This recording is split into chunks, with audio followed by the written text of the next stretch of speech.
Paroles semées, paroles partagées. Une émission de Marc Thomas.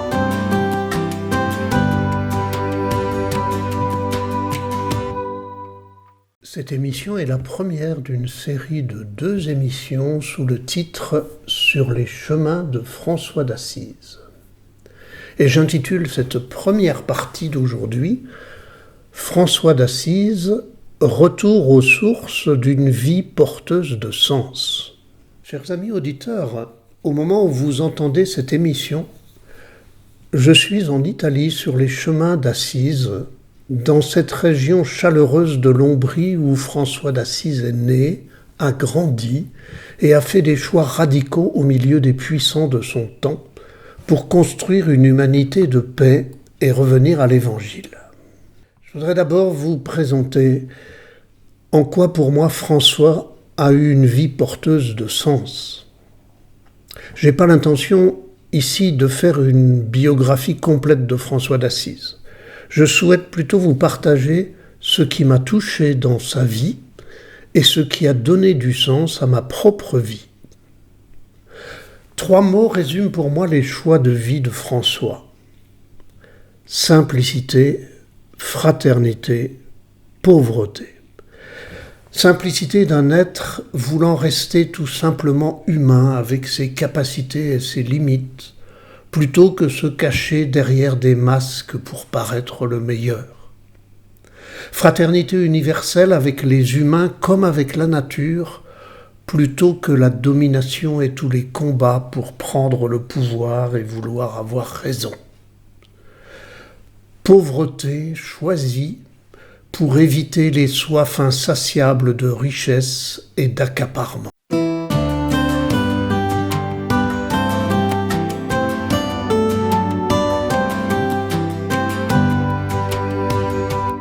François naquit à Assise au Moyen-Âge, probablement en 1181, et y mourut en 1226. Il grandit dans une famille noble d'Assise. Son père fait partie des plus riches commerçants de la région par le développement du commerce de tissus venus d'Orient. L'Église de l'époque vit aussi dans cette opulence, s'appuyant sur ses familles riches et sur les seigneurs de la féodalité. François, devenu jeune adulte, va se dénuder en public, rendre ses vêtements de riche à son père, pour aller rejoindre les petits, les pauvres, les estropiés qui quémandent pour sortir de leur misère. François d'Assise, c'est le retour à la dignité de l'homme, c'est le retour à l'Évangile. J'avais faim et vous m'avez donné à manger, j'avais soif, j'étais nu, malade, prisonnier, et vous êtes venus jusqu'à moi. C'est dans ce contexte que François prie devant la croix de la chapelle de Saint-Damien. Elle est reproduite sur le texte de cette émission sur mon blog parolessemées.com, mais c'est une croix que beaucoup connaissent où le Christ protège de ses grands bras les petits et les pauvres. Et c'est dans cette contemplation à Saint-Damien que François entend l'invitation « Va, François, répare mon église qui tombe en ruine ». Il comprend d'abord qu'il s'agit de réparer la chapelle et se met au travail avec les petits et les pauvres qui se rassemblent autour de lui. Il comprendra plus tard qu'il ne s'agit plus seulement de réparer les murs d'une chapelle, mais de réparer l'église pour lui permettre de revenir à l'Évangile. À cette époque, les églises sont accoquinées au pouvoir des riches, des bien-pensants de la bonne société et des seigneurs de la féodalité. François fait entrer dans les églises les petits et les estropiés de la vie. À cette époque, l'Église lance les croisades pour aller faire la guerre aux musulmans et les exterminer. Au nom de l'Évangile, dit-on. François part en voyage au pays des musulmans. Il y rencontre le sultan en lui disant qu'il est son frère au nom de l'Évangile. Plus tard, François osera aller voir le pape pour lui demander le soutien nécessaire pour construire une famille de frères différente des congrégations religieuses de l'époque.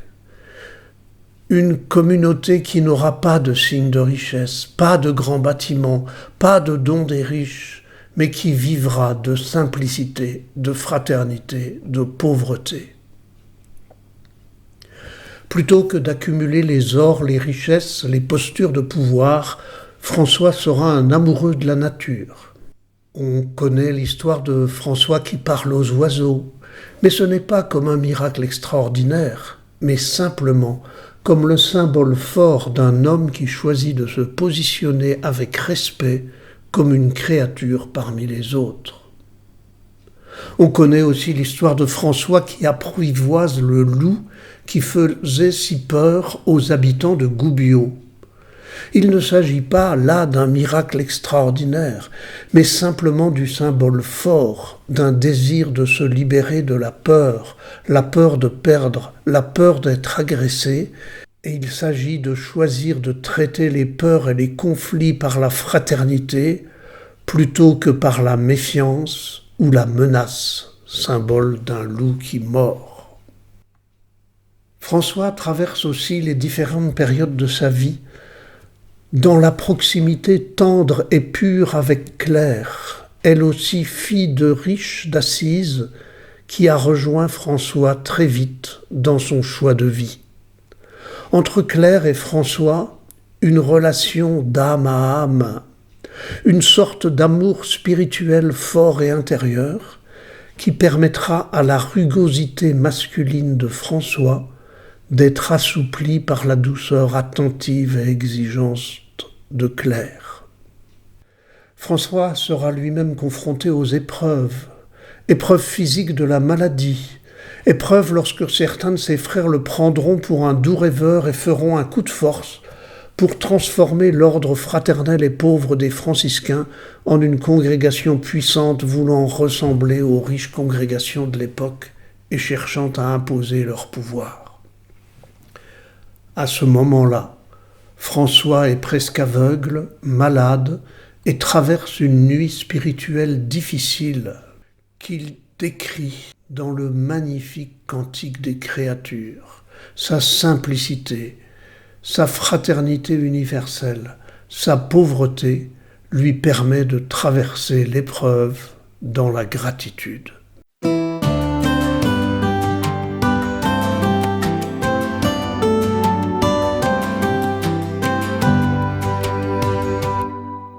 C'est tout cet esprit de la vie de François et de ses choix humains et évangéliques qui guide ma vie depuis longtemps.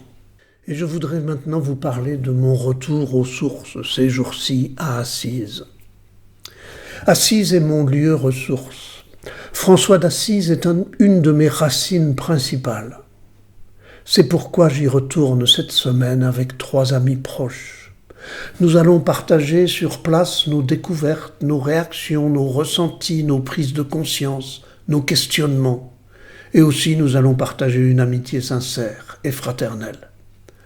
Nous arriverons à Assise le lundi 14 octobre et nous en repartirons le samedi 19.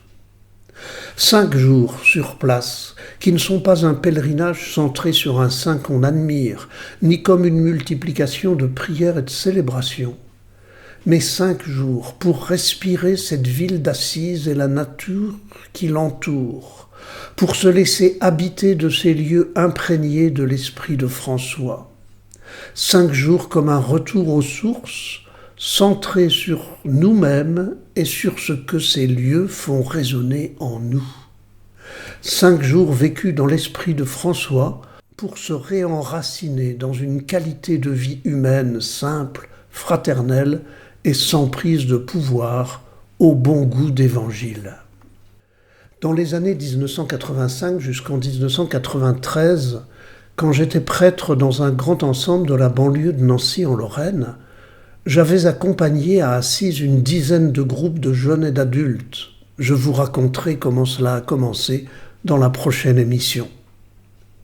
En 2017, je suis retourné seul à Assise, 20 ans après avoir quitté le ministère de prêtre et m'être reconverti dans l'écoute, l'accompagnement, la formation à la qualité des relations humaines.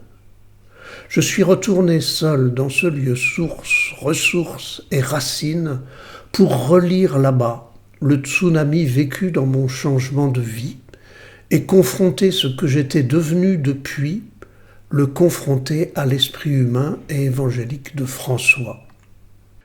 Je me suis laissé guider en 2017 à Assise et j'ai découvert avec intensité que je creusais le même sillon depuis toujours, sur des terrains différents certes, mais dans le même esprit. Le même sillon pour moi, c'est accompagner, écouter celles et ceux qui sont souvent des estropiés de la vie, traverser mes propres épreuves sans évitement, dans la simplicité décapante, mais avec le soutien fraternel des proches qui ont croisé ma route. Confronté que je suis à la fois à la pauvreté de mes limites et de mes erreurs, mais aussi à la gratitude pour le chemin parcouru. J'ai retrouvé à Assise en 2017 cet esprit d'authenticité et ma passion pour la médiation. J'ai retrouvé ma douleur devant le chacun pour soi, les enjeux de pouvoir, l'exploitation de l'homme par l'homme et toutes les violences, même si je sais que je n'en suis pas moi-même exempt. J'ai retrouvé aussi à Assise ma priorité au respect, au dialogue, à la concertation, à la complémentarité. 7 ans après, j'y retourne pour un nouveau ressourcement, cette fois-ci avec des amis qui sont comme des frères et sœurs. Et dans cette démarche, je porte dans mon cœur toutes celles et ceux qui me sont devenus si chers depuis 7 ans, spécialement à La Réunion, mais aussi toutes celles et ceux qui m'ont accompagné à Assise depuis plus de 40 ans. Et aussi, bien sûr, vous tous qui m'écoutez sur les ondes de Radio Arc-en-Ciel ou sur les réseaux sociaux. Avec les amis qui m'accompagnent, nous partagerons après notre retour un peu de ce qui va germer en nous et entre nous cette semaine. Bon chemin à vous sur vos propres routes humaines.